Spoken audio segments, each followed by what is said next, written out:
Hey everybody, I'm Gigi Rosenberg, and I'm so delighted to welcome you to my show and podcast called Gigi Presents. Today you've got me all to yourself. Today's topic is Be the Calm in the Storm, because what I've been noticing lately is that the most important thing you can bring to any public speaking situation is your calm. When you're calm, the audience will be calm, and then their calmness will calm you down, and it will just set up this beautiful positive loop. So what I'm going to do today is dive into sections of the public speaking book that I've been writing, all about how you can foster your calm so that when you show up at that public speaking gig, that's what you're being in that moment. You are the calm in the storm. We need it now more than ever. So let's start first with just talking about nerves in general. So I like to say that nerves are like a good cup of coffee. You want to have a little bit of nerves because a little bit of nerves is like the perfect amount of coffee. It's not so much that you feel jittery, but it's enough so that you don't feel sleepy. So I guess I like to say that because I don't want you to fear your nerves. Sometimes when I get nervous, I'm like, oh, I'm nervous. And then if somebody says, yep, that's just how you do it, I think, yeah, that's right. That's just how I do it. I get a little nervous, and there's no problem to that at all. It can actually give you a little bit of energy, but you just don't want too much, like you don't want too much coffee. So one thing I did recently was I was getting ready to read a poem at this event. It was not a work-related thing. It was a community thing. And I had been asked to read it. And so I felt a lot of internal pressure for having to do a really great job at reading this poem, because here I am, the public speaking coach, and what if I totally botch it? So I was sitting there as they were getting ready to introduce me, starting to feel more and more nervous. And what I did was I looked around at the audience while I was sitting there, and I asked myself, am I safe? And I looked around at all the faces that I could see, all very kind faces. And I said to myself, you know what? I'm safe. And it didn't like totally chill me out, but it definitely helped de-escalate whatever was starting to happen in me, that I confirmed with reality that I was going to be safe in that situation. So sometimes it can be as simple as just double checking what's going on. Is there a reason for me to be nervous in this situation? And most often we find there isn't. And if you're not safe, you should get the hell out of there, right? So I worked with somebody recently who told me that one thing that they had done, which I thought was such a good idea, is they arrived at their location early and actually were on the stage when the people started arriving in the audience. And it was going to be like hundreds of people. And so it was kind of something that happened by accident. They didn't mean to be on the stage, but then it just, the way it turned out, they were on the stage when people started slowly trickling into the room. But what it ended up doing is taking away that nervousness that you can have when you're standing like behind the curtain and you hear all the conversation and everything. And it took that nervousness away because they were there when the room was empty, when they felt totally calm. And then just one by one, people trickled in so that there wasn't that shock of, uh-oh, here I am in front of everybody. So that was a really terrific tip, and one you might want to steal and use for yourself if there's any way to be on the stage. And sometimes that happens naturally. If like it's, when you do like a commencement speech, sometimes you're already sitting on the stage. That can be really great when you're already on the stage and you get a chance to look out at the audience when the spotlight is not on you. So just a little tip there that I really like that will help you calm down. While we're talking about the stage, one of the things I also want to talk to you about is this idea of how can you make the stage, and when I say stage, I mean a literal stage, or it could even just be the room you're going to be presenting in. But how can you make that room, that stage, that space feel like it's yours? You want to feel like you're in your house and all these people, you've invited them over and you're the host. So one of the ways is you want to spend time on that stage before everybody gets there. You want to practice walking up and down those stairs and find out they're jiggly now rather than when you're walking up them for the final thing. Sometimes I have even like taken a nap on the stage, lay down on the stage, just whatever I can do. I've even sat in the audience just so I can make sure the whole space feels familiar to me. And really what I'm doing is telling my nervous system, oh, you see, this is a familiar space. It's nothing to be afraid of. It's just learning all the different ways I can calm my nervous system down. The other thing too is sometimes something will happen on the stage. There'll be a mishap. And one thing that I have definitely been guilty of, and I know many others have too, something happens, like I spill my water all over the stage. I'm thinking, oh, I hope no one saw that. Everyone already saw it. And all they're thinking of, does she see it? Is she going to step in the water? Whatever. So if something happens, like spilling water or whatever, acknowledge the mishap. It can be very funny. And it also is a way of letting your audience know, hey, I can make mistakes and we're still all okay. Now, the other thing you'll find out when you're rehearsing is what happens to your body physically when you're a little nervous. So for me, I get extremely thirsty. If I'm ever presenting and you're there and I'm drinking like boatloads of water, you know that I'm feeling a little bit nervous. So I always have very handy my water with me if I need to drink it. I also find my nose runs. So I always have tissues handy or loaded in my pockets if I'm going to be on the stage. So it's a great way to find out what your body's going to do and then come up with solutions ahead of time for whatever it's going to need. So for example, if you're worried about visibly shaking, maybe that means you won't hold the paper in your hand or you'll use a podium. I don't love podiums, but sometimes they're a great way to just anchor yourself to something solid behind the podium. And then it can be a great place for hiding all the things that you need. Now, sometimes very unhelpful people will come up to you and say, oh, just relax for God's sake. It's just, as if there's something wrong with you that you're feeling nervous. Well, first of all, like I've already said, there's nothing wrong with being nervous. But the other thing is, it's really not a state of relaxation you're going for. It's really a state of readiness. And sometimes that state of readiness, like the person on the high dive getting ready to do the dive, they're not going to be like relaxed, like you might be like lying on a beach. They're going to be in a state of readiness, which for you might feel like you've got a little bit of nervousness. So I made a cheat sheet, which is going to be in my book, which you'll get at some point, of 10 ways to foster calm. So some other things that are on this list that I haven't mentioned yet is doing a really hard workout the morning of a presentation can be great. So whether that's a run, a walk, etc., and some stretching as well, any kind of exercise you do will just help dispel nervous energy. Also, practice some deep breathing. If you work with me ever, you know that I love the belly breath.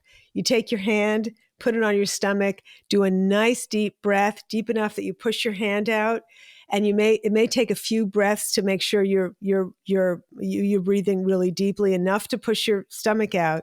Those can be very relaxing. The other thing is notice what you're thinking. If your mind keeps running like these horrible scenarios of terrible things happening, why don't you try imagining the best thing happening? You really landing it, the audience really getting it, etc. And sometimes it really helps to speak the worst. So it would even be hilarious to get together with a coach or a friend and just tell them all the scary, horrible things you're thinking.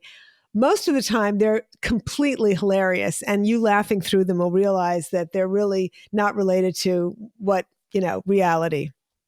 Now, to change your mind, it also sometimes helps to shift your body. So for example, if I walked on the stage fully embodying how nervous I felt, I might be like, rubbing my legs and, rocking back and forth and, acting like, we won't talk about who. What I'm referring to is there's a hilarious character on Saturday Night Live that Kristen Wiig plays, where she's got a secret that she just can't wait to tell you. If you've ever seen her, you know what I'm talking about, and if you didn't, I'm sorry for the reference. But if I can walk on stage standing tall and rather than hunched over, I'll start to embody a more confident stance, and then my feelings will catch up with me. I would also check your ego. And what I mean by that is just to remember you're the messenger. You're not, that's all you are. This presentation is not about you at all. No one cares about what shoes you wore or if you make a mistake or et cetera, et cetera. And then the last thing on my list is this idea of checking in with your desire to give this presentation. Because if a part of you didn't really want to do it in the first place, that part of you is always going to be a little bit in the way. So check back with the part of you that did want to do it or agreed to do it, and just find out if you're still going to agree to do it, and try to see if you can come into agreement within yourself that you're going to do this, because that might make things a little bit easier.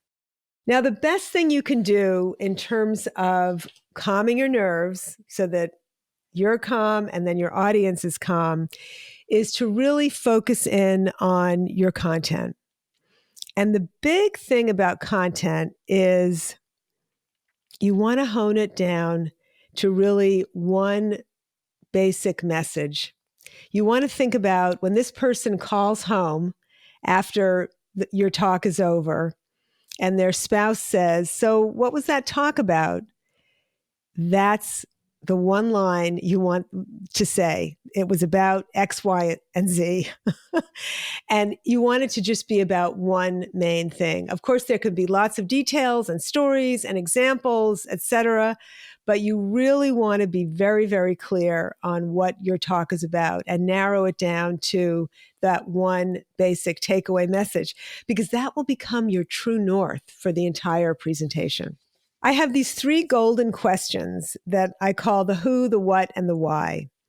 So the way to help figure out that one key message is to first focus on who's your audience. What do they need from this talk? And what do you want them to think or do or realize after your talk is over? Really honing in on what they need will help you figure out what that one message is. And then in terms of the what, we've already talked about that. It's the one thing you want them to remember. And then the why is, why are we gathering? What is the point of this thing we're putting together? Why am I talking? That would be a really great question to ask yourself.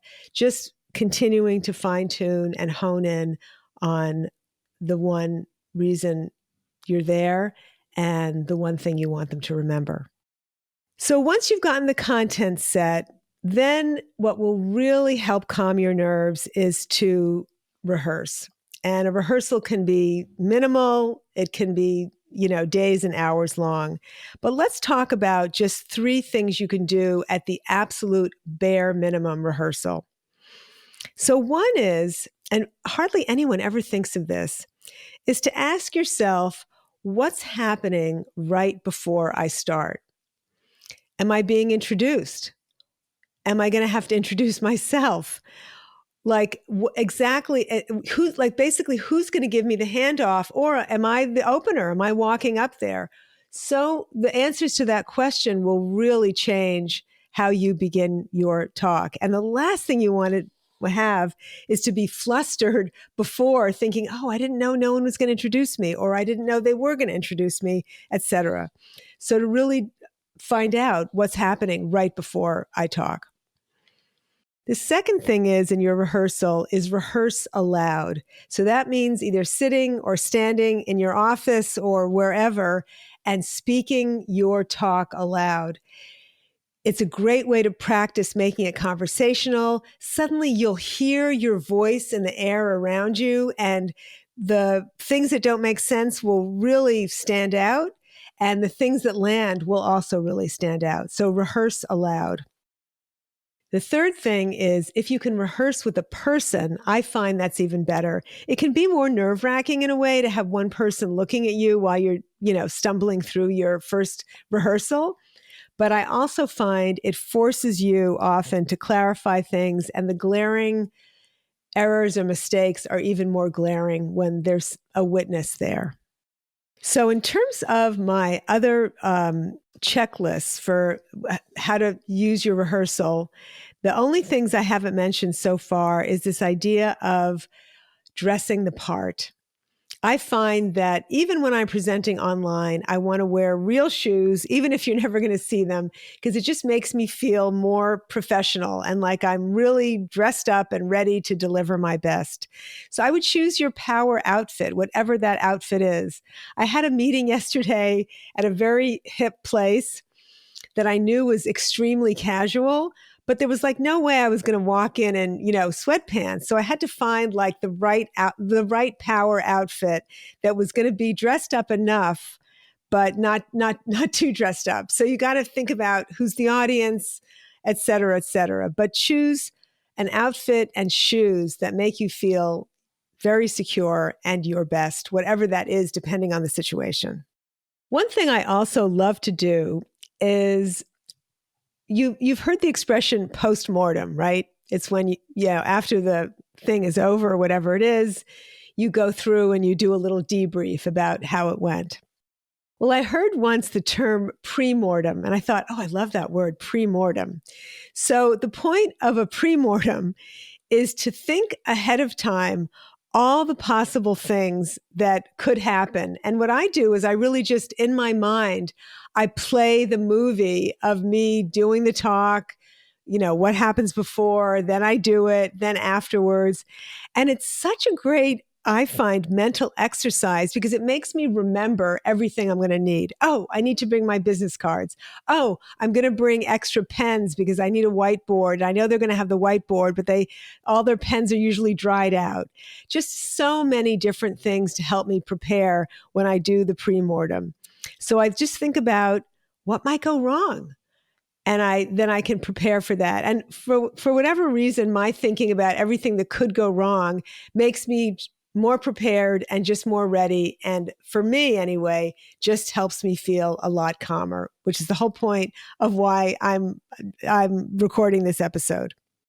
Now, the last thing I want to talk about today is how important it is to try as much as you can to practice public speaking, if you can, even every day, or maybe even once a week, because the more you practice getting out there, the easier it's going to get. And the easier it's going to get, the better you're going to get at it, and the more calm you're going to be. And again, if you're calm, your audience is going to be calm. So how do you practice every day? Here are some ideas. Volunteer for as many speaking opportunities as is feasible. So this could be being on a podcast. It could be being on a panel. It could be showing up at a conference and being one of the people who's either going to do one of the keynotes or run a breakout room. So road time in public speaking will make all the difference. And then I would practice everywhere. So like at every meeting you're at. So I would say like for the next month, what if you gave yourself the goal of trying to speak up within the first 10 minutes of every meeting you go to? Because if you're somebody who can be quiet, I don't know if you've ever noticed this, but the longer you wait to speak up at a meeting, I find the harder it is to interject and actually speak up. And then what I find is if you've been really silent for a very long time and you finally do speak up, it feels like the whole room just like looks at you and like, who are you? And then it just feels even more awkward. So try to speak up early in meetings. It could even be to ask a question. It doesn't have to be some incredible, genius idea. I would also spend a couple of minutes before you land in meetings with people you don't know, just jumping on LinkedIn or Googling them to just find any little details about them you can, because this will really help you when you show up for the meeting, especially in Zoom, when everyone shows up and then they're all kind of still doing email at their desk, you can get there and actually have topics to chit chat about. So you just found out that so-and-so is from Florida and you heard they're having storms there. You can ask about that. The weather is always safe. Or you notice that so-and-so went to the same college you went to, and you can ask about that. So a little bit of research on people, first of all, they'll make them seem a little more familiar to you if you've never met them before. And again, that will calm you down. And then you'll have some chit-chat topics. And I find that if I know I'm going to be a little edgy, I will take a little Post-it note, and on my computer, I'll write down my chit chat topics and I'll stick them on my computer. This is for online meetings, obviously, just so I have them handy. Because when you get nervous, you don't think as clearly. As much as possible, try to have a couple of minutes of transition between meetings. It really helps you just regroup about what the meeting you're just about to walk into, especially if you're the one leading it. That really, really, really helps. Even a couple minutes to just think about who's going to be there, why are we meeting, and what's the thing I need to make sure we cover. Then when I'm presenting, I always recommend, and when I'm coaching, people find the friendly faces in the audience. So don't look at the people that are sitting there like, oh, when is this going to be over? I look for the people who are like, nodding and, getting what you say. So give the presentation to them. And the last tip I'm going to leave you with is one that I talk about all the time, and I've already mentioned it today, but this idea of being the host. So obviously you're not going to tell people, hey, it's my party and I'm the host, but experiment with that mindset. When you show up at the meeting, when you show up at the talk, etc., can you get up there and just say to yourself, well, I guess 75 of my best friends showed up for my birthday party, and now I'm going to deliver the welcome address to this annual meeting or whatever. I find that really when I really embody the host, my focus is really out on the audience and not on myself. And that really calms me down.